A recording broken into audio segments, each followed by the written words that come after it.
All right, so today we're going to do an analysis using quinine. We're going to look at the fluorescence of quinine.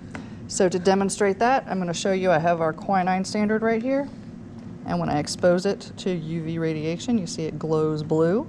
And so that's the fluorescence signal from quinine. So it's easy to detect, and it's very specific and easy to identify based on the wavelengths that you actually see when it fluoresces. It's pretty cool.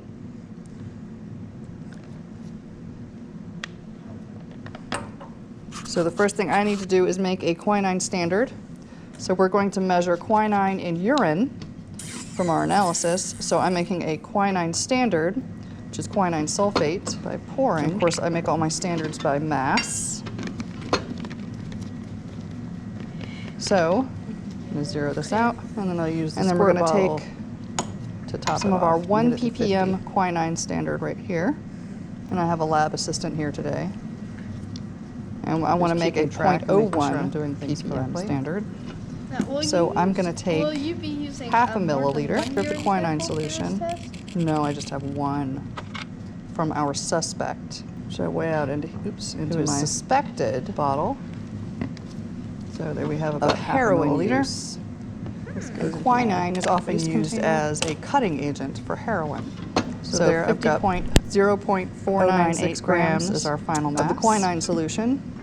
So I'm going to dilute that with water. Those values onto my bottle. So I want my final mass How is it used as a cutting to be agent 50. for heroin?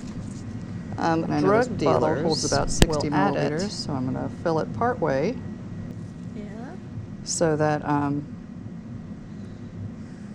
drug dealers will add it so that it looks like there's more heroin than there is, because heroin's an expensive drug, and so when they cut it with things, they increase the amount, and so they can sell it for more, even though it has less heroin in it. It sort of dilutes the heroin.